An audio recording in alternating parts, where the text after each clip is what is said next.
Welcome to this week's look at the state of the New York City real estate market. We're going to take a look at Manhattan and Brooklyn.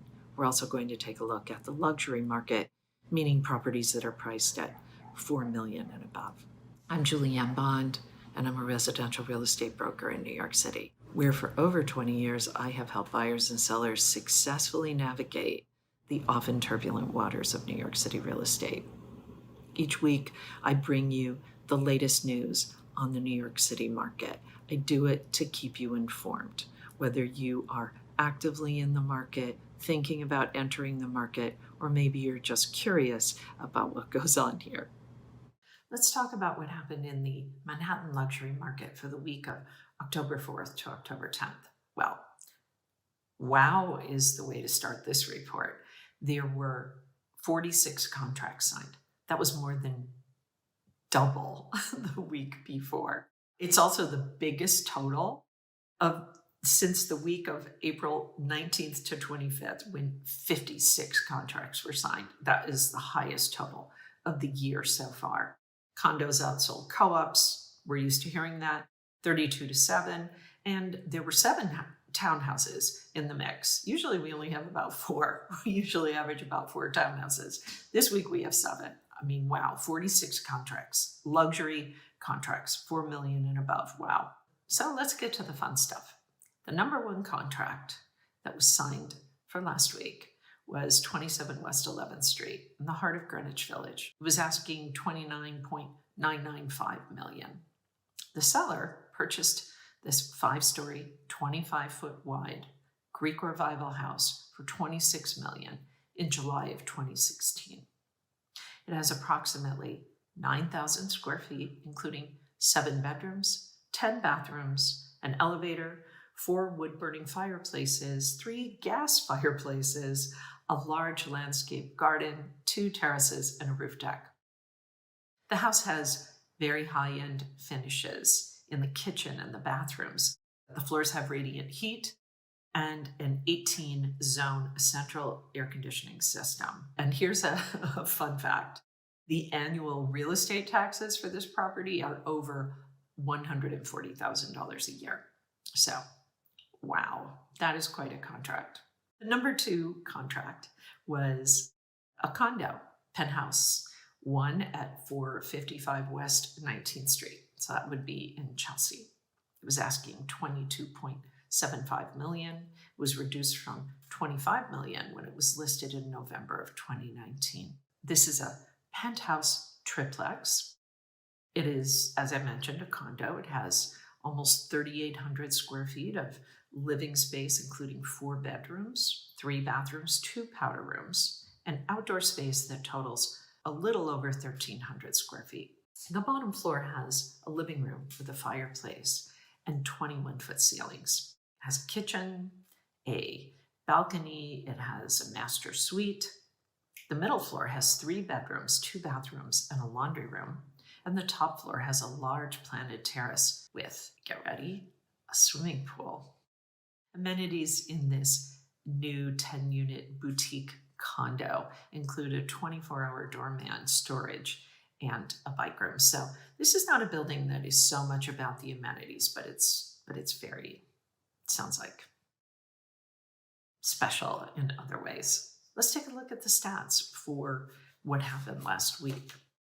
The total weekly asking sales price volume was $350,264,490. The average asking price was $7,614,445, and the median asking price was $5,650,495. The average discount from original ask to last asking price, 6%. So that's gone up just slightly. It's been hovering around 5% or sometimes 6%. So this last week, back to 6%. And average days on market, 417. Still a lot of days on the market, but down a little bit from what we've been seeing in these past weeks. So that's a look at the luxury market for Manhattan for the week of October 4th to October 10th. So let's take a look at what happened in the Manhattan market for the week of October 4th to October 10th. We are continuing to see a kind of a decline in inventory. So we had 480 new properties come on the market last week, and that is down a little bit from the week before. If you're just looking week over week, we're seeing incremental changes that would suggest that we are seeing a little more inventory coming on, but nothing, certainly on a week-to-week basis, we're seeing a decline. We saw 297 contracts signed. This is, again, across the board in Manhattan. That's up almost 13%. So now we're once again looking at how the market is trending, and we are continuing to see that the demand is outpacing the supply. So we continue to be theoretically in a seller's market. Sellers, beware though, just because this is your market, don't be too ambitious with your pricing. We are really not beyond 2019 prices, so don't think that just because this is a seller's market that you should be pricing as if it's 2015. Do not do that. You will sit on the market. It's a bad idea. I will say this. If looking at how properties, again, just kind of by neighborhood, condo versus co-op, how these things are performing in Manhattan, since Labor Day, we have seen the greatest opportunity for buyers in the co-ops on the Upper West Side and the Upper East Side. So buyers, if you are really looking for a value right now, take a look at the co-ops on the Upper East Side and the Upper West Side. That's where you're getting the most opportunity. And if you want to talk about that a little bit more, always feel free to reach out to me. But something to keep in mind, because a lot of buyers are talking to me about, aren't there some discounts? Aren't there more discounts? And there really aren't. Again, we're back to 2019 prices based on the contract activity. That's what we're seeing. And the COVID discounts are gone. So buyers, there's a kind of a good window right now because there are neighborhoods of opportunity in certain types of properties. So take advantage of that if those properties work for you. And as always, if you have any questions, feel free to reach out to me. So lastly, let's take a look at what happened in Brooklyn. Sorry, not to make Brooklyn last. Sorry, Brooklynites. I don't mean to make you last. Just happened to fall in that order this week. So what's going on in Brooklyn? Well, last week we had 277 properties come on the market.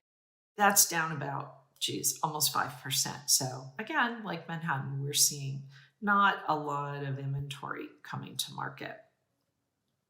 If anything, we're seeing a bit of a decline. However, we are seeing a lot of contract activity. 214 contracts were signed last week. That's up almost 19%. Something to keep it. This is all by way of saying that we are still, we're in the middle of the fall market now. So we'll see what happens. Will we get more properties on the market? If we do get more properties, it's going to start to tip the scales a little bit and create a little more leverage for buyers. But for the moment, sellers, it's still your market. Just be careful about your pricing. And buyers, take a look at some of the areas of opportunity. I pointed them out for you in Manhattan. I won't get into it in Brooklyn, but if you have any questions about that, I'm happy to share it with you. So reach out to me and we can talk a little more in detail about where the opportunities are in Brooklyn. That's it for the Brooklyn market for October 4th to the 10th. Okay, that's it for me. I'll be back next week with another State of the Market report for the New York City real estate market. In the meantime, take care.